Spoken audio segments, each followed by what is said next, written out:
Hello everyone, स्वागत है आपका आपके अपने चैनल बीपी स्मार्ट एजुकेशन के अंदर। आज है वो हम जो अति महत्वपूर्ण क्वेश्चन है एनसीईआरटी बेस जो रीट प्री एग्ज़ाम के लिए है, वो काफ़ी इम्पोर्टेंट क्वेश्चन है, ये होने वाले हैं। तो हम सीधा स्टार्ट करते हैं। आज हम जो 6th क्लास की जो एनसीईआरटी है उससे संबंधित क्वेश्चन है वो हम लेने वाले हैं 6th क्लास की एनसीईआरटी से। तो स्टार्ट करते हैं हम। आज का हमारा जो फर्स्ट क्वेश्चन है वो है कि ऐसे पादप जो सूर्य के प्रकाश से अपना भोजन स्वयं बनाते हैं क्या कहलाते हैं? स्वपोषी, परपोषी, सहजीवी या परजीवी। जो सूर्य के प्रकाश से है वो अपना भोजन है वो स्वयं बनाते हैं तो उन्हें कहते हैं स्वपोषी। जो एक दूसरे पर है वो निर्भर रहते। तो इस क्वेश्चन का जो राइट आंसर है वो आ जाएगा 1 नंबर ऑप्शन। रही बात परपोषी की, जो है वो दूसरों पर निर्भर रहे भोजन के लिए, उन्हें कहते हैं परपोषी। सहजीवी यानी कि जो सहजीवी जैसे कि लाइकेन, जो अपना भोजन है वो स्वयं बनाते हैं लेकिन एक दूसरे का सहयोग करते हैं तो उन्हें कहते हैं सहजीवी। जैसे कि लाइकेन के अंदर शैवाल व कवक है, वो एक दूसरे की है वो हेल्प है वो करते हैं। जो शैवाल है वो कवक के लिए भोजन बनाता है, जबकि जो कवक होता है वो शैवाल के लिए है वो उसे आश्रय देता है, तो वो हो गए सहजीवी।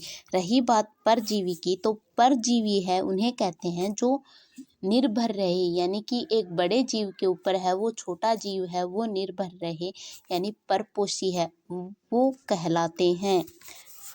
तो इस क्वेश्चन का जो राइट आंसर है वो आ जाएगा 1 नंबर ऑप्शन। अगला क्वेश्चन है कि पादप के कौन से भाग में भोजन निर्माण कार्य होता है?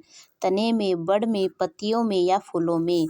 तो राइट आंसर है वो आ जाएगा पत्तियों के अंदर। बीन जो सी नंबर ऑप्शन है वो आ जाएगा इस क्वेश्चन का राइट आंसर। पत्तियों के अंदर है वो भोजन का निर्माण है वो होता है। अगला क्वेश्चन है कि पत्तियों में पाए जाने वाले हरे रंग के वर्णक को क्या कहते हैं? ए ऑप्शन है पर्णहरित, लवा या पर्णहरित। तो जो पत्तियों में पाया जाने वाला वर्णक है उसे क्या कहते हैं? हमसे पूछा है तो उसे कहते हैं पर्णहरित। जो डी नंबर ऑप्शन यानी कि क्लोरोफिल है वो उसको है वो कहा जाता है क्लोरोफिल। अगला क्वेश्चन है, काफ़ी इम्पोर्टेंट क्वेश्चन है ये कि अमर बेल, काफ़ी इम्पोर्टेंट क्वेश्चन, IMP लगा लेना छपेगा। जो अमर बेल है वो क्या होती है? परजीवी, परपोषी, सहजीवी या स्वपोषी। तो परजीवी है वो अमर बेल है वो होती है। 1 नंबर ही ऑप्शन इस क्वेश्चन में राइट आ जाएगा, 1 नंबर ऑप्शन। अगला क्वेश्चन है कि जो वस्तुएं निश्चित आयतन में अधिक द्रव्यमान रखती है उस वस्तु का घनत्व है वो कैसा होता है? कि जो वस्तुएं निश्चित आयतन के अंदर अधिक द्रव्यमान रखेगी तो उस वस्तु का जो घनत्व है वो भी क्या होगा? अधिक होगा। तो हमें ऑप्शन बी के अंदर है वो दिया गया है अधिक। तो बी नंबर जो ऑप्शन है वो इस क्वेश्चन में राइट हो जाएगा। ये भी काफ़ी इम्पोर्टेंट क्वेश्चन है। अगला क्वेश्चन है कि जल में पूर्ण रूप से घुलने वाली वस्तुओं को क्या कहते हैं? यानी जो वस्तुएं जल के अंदर है वो पूर्ण रूप से घुल जाती है उन वस्तुओं को है वो क्या कहते हैं? ए ऑप्शन है संपीड़ित वस्तुएं, आंशिक विलेय वस्तुएं, सी ऑप्शन है विलेय वस्तुएं या डी ऑप्शन है अविलेय वस्तुएं। तो जो पूर्ण रूप से घुल जाती हैं उन्हें विलेय वस्तुएं है वो कहा जाता है। सी नंबर ऑप्शन इस क्वेश्चन में राइट हो जाएगा। अगला क्वेश्चन है कि धातुएं वायु एवं नमी के संपर्क में रहने पर किस कारण से अपनी चमक खो देती है? किस कारण है वो अपनी चमक है वो धातुएं है वो खो देती है? तो धातुएं है वो संक्षारण के कारण है वो अपनी चमक को है वो खो देती है। सी नंबर ऑप्शन इस क्वेश्चन में राइट हो जाएगा। अगला क्वेश्चन है कि पटसन पादप के किस भाग से है वो प्राप्त होती है? ए ऑप्शन है तना, बी ऑप्शन है पत्ती, सी ऑप्शन है जड़ या फिर डी ऑप्शन है पुष्प। जो पटसन है वो जो तना भाग होता है स्टेम से है वो प्राप्त होती है पटसन। 1 नंबर ऑप्शन तना राइट है वो हो जाएगा। अगला क्वेश्चन है कि मूंज किस पादप से प्राप्त होती है। ए ऑप्शन है हमारे पास जूट के पादप से, रुई से, पटसन से या मूंज से। तो मूंज है वो मूंज जो प्लांट्स है घास होती है इससे है वो प्राप्त होती है। अगला क्वेश्चन है कि सर्वाधिक रेशम उत्पादक देश है वो कौन सा होता है। ए ऑप्शन है अफगानिस्तान, भारत, जापान या चीन। तो चीन है वो सबसे ज़्यादा जो रेशम का उत्पादन है वो करता है। डी नंबर ऑप्शन इस क्वेश्चन में राइट हो जाएगा। अगला क्वेश्चन है कि एक ही प्रकार के परमाणु से बना पदार्थ है वो क्या कहलाता है। यौगिक, मिश्रण, तत्व या मिश्र धातु। जो एक ही प्रकार के जो परमाणु से मिलकर बना जो तत्व है वो कहलाता है तत्व है वो कहलाता है बना जो पदार्थ है वो तत्व कहलाता है। यौगिक जो होते हैं जो निश्चित जो मात्रा के अंदर है वो मिलाया जाए उन्हें कहते हैं यौगिक। जब अनिश्चित मात्रा के अंदर है जब हम पदार्थों को मिलाते हैं तो वो हो जाएगा मिश्रण। तो इस क्वेश्चन में जो राइट आंसर है वो बी नंबर ऑप्शन आ जाएगा। अगला जो सी नंबर ऑप्शन आ जाएगा। अगला क्वेश्चन है कि सजीव व निर्जीव के बीच की योजक कड़ी है विषाणु, गाय, मेज या कोई नहीं। तो सजीव व निर्जीव के बीच की योजक कड़ी है वो वायरस को है वो कहा जाता है। 1 नंबर ऑप्शन राइट हो जाएगा। अगला क्वेश्चन है कि सजीवों की प्रजातियों के अस्तित्व को बनाए रखने के लिए आवश्यक है। ए ऑप्शन है श्वसन, गति, प्रजनन या वृद्धि। तो प्रजनन है वो आवश्यक है वो होता है। सी नंबर ऑप्शन राइट हो जाएगा।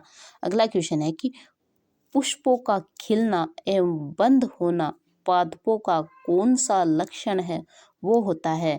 ए ऑप्शन है श्वसन, बी ऑप्शन है जनन, सी ऑप्शन है वृद्धि या इनमें से कोई नहीं। तो पुष्पों का जो खिलना या बंद होना है वो इन तीनों में से है वो कौन सा भी है वो नहीं है। तो क्वेश्चन में आंसर आ जाएगा डी नंबर ऑप्शन इस क्वेश्चन में राइट आंसर है वो आ जाएगा। अगला क्वेश्चन है निम्न पौधों के अपशिष्ट पदार्थ का उदाहरण है। यानी कि जो अपशिष्ट पदार्थ का उदाहरण है वो हमें बताना है। ए ऑप्शन है फल, बी ऑप्शन है गूंद, सी ऑप्शन है फूल या ईंधन। तो इस क्वेश्चन में जो गूंद होता है वो अपशिष्ट पदार्थ का है वो उदाहरण है। बी नंबर ऑप्शन इस क्वेश्चन में राइट हो जाएगा। अगला क्वेश्चन है कि कोशिका की खोज है वो किसने की। रॉबर्ट ब्राउन, स्लाइडन, रॉबर्ट हुक या स्वान ने। तो कोशिका की जो खोज है वो की थी रॉबर्ट हुक ने। सी नंबर जो ऑप्शन इस क्वेश्चन में राइट हो जाएगा। अगला क्वेश्चन है कि जंतु कोशिका में नहीं पाया जाता है। माइटोकॉन्ड्रिया, कोशिका द्रव्य, केंद्रक या प्लेस्टिड। जो प्लेस्टिड है वो जंतु कोशिका के अंदर है वो नहीं पाया जाता है। ये प्लांट सेल्स के अंदर है ये प्रेजेंट होता है। तो इस क्वेश्चन में जो डी नंबर ऑप्शन राइट हो जाएगा। अगला क्वेश्चन है कि ऐसा जीव जिसका शरीर एक से अधिक कोशिकाओं से मिलकर बना होता है क्या कहलाता है। परजीवी, एक कोशिकीय जीव, बहुकोशिकीय या सहजीवी। तो एक कोशिका से मिलकर बना होता है, एक से अधिक प्रकार की जो सेल से मिलकर बना होता है तो उन्हें कहते हैं बहुकोशिकीय है। इस क्वेश्चन में राइट हो जाएगा। अगला क्वेश्चन है कि एक कोशिकीय जीव का उदाहरण है मच्छर, अमीबा, मनुष्य या मछली। तो एक कोशिका जो जीव है वो हो जाएगा अमीबा। बी नंबर ऑप्शन इस क्वेश्चन में राइट हो जाएगा। अगला क्वेश्चन है 20 नंबर का कि प्रत्येक जीव की संरचनात्मक इकाई क्या होती है। उत्तक कोशिका, अंग या इनमें से कोई नहीं। तो प्रत्येक जीव की जो संरचनात्मक इकाई है वो कोशिका है वो होती है। अगला क्वेश्चन है 21 नंबर का कि अंतःपरदवी जालिका कितने प्रकार की होती है। तो अंतःपरदवी जो जालिका है वो होती है 2 प्रकार की। एक रफ एयर और एक होती है स्मूथ एयर, यानी 2 प्रकार की है, वो ये होती है 21 के अंदर आ जाएगा। सी नंबर ऑप्शन, यानी कि 2 होती है रफ एयर, एक होती है स्मूथ एयर। अगला क्वेश्चन है 22 नंबर का कि सर्वप्रथम प्रोटीन संश्लेषण में न्यूक्लियोटाइड की भूमिका को किस वैज्ञानिक ने है वो प्रदर्शित है, वो किया। ए ऑप्शन है सतीश सी महेश्वरी, है डॉक्टर हरगोविंद खुराना, कर्णादिया बोस। तो सबसे पहले है वो प्रोटीन संश्लेषण में न्यूक्लियोटाइड की जो भूमिका है वो इसे हरगोविंद खुराना ने है, वो इसके बारे में है वो प्रदर्शित है, वो किया था। बी नंबर ऑप्शन इस क्वेश्चन में राइट हो जाएगा। अगला क्वेश्चन है कि सूक्ष्म जीव है। ए ऑप्शन है विषाणु, कवक, जीवाणु या सभी। तो तीनों है ये सूक्ष्म जीव है, तो इस क्वेश्चन में डी नंबर ऑप्शन राइट हो जाएगा। अगला क्वेश्चन है 24 नंबर का कि किस सूक्ष्म जीव में सजीव पदार्थ एवं निर्जीव दोनों के गुण है वो मौजूद है, वो रहते हैं। जीवाणु, विषाणु, कवक या प्रोटोजोआ। जो वायरस होता है यानी विषाणु के अंदर है वो सजीव व निर्जीव दोनों के गुण है वो प्रेजेंट है, वो इसके अंदर है वो रहते हैं। अगला क्वेश्चन है हमारे पास कि प्रतिजैविक औषधि है। ए ऑप्शन है पेनिसिलिन, ये लीन है पेनिसिलिन, इंसुलिन, आम या ऑक्सीन। जो प्रतिजैविक जो औषधि है वो हो जाएगी पेनिसिलिन, एक नंबर ऑप्शन है वो इस क्वेश्चन में राइट हो जाएगा। अगला क्वेश्चन है कि इंटरनेट द्वारा संदेश भेजने को आधुनिक तकनीक को क्या कहते हैं, यानी कि इंटरनेट द्वारा संदेश भेजते हैं उस आधुनिक तकनीक को है वो हम क्या कहते हैं। एक ऑप्शन है ईमेल, ई चालान, फेका या टेलीग्राफ। तो उसे कहते हैं ईमेल, एक नंबर ऑप्शन इस क्वेश्चन में राइट हो जाएगा। अगला क्वेश्चन है कि निम्न में से प्रोटोजोआ का उदाहरण है वो नहीं है। ए ऑप्शन है अमीबा, पैरामीशियम, अमीबा होता है, पैरामीशियम है वो भी होता है। फिर जो युगलिना है, युगलिना, ये युगलिना है, युगलिना भी है वो भी होता है। तो तीनों है वो हो गए, लेकिन जो हमारे पास ये है यूलोथ्रिकस, ये यूलोथ्रिकस है, ये है वो नहीं होता है। तो इस क्वेश्चन में जो आंसर है 27 के अंदर वो आ जाएगा 4 नंबर ऑप्शन राइट है वो हो जाएगा।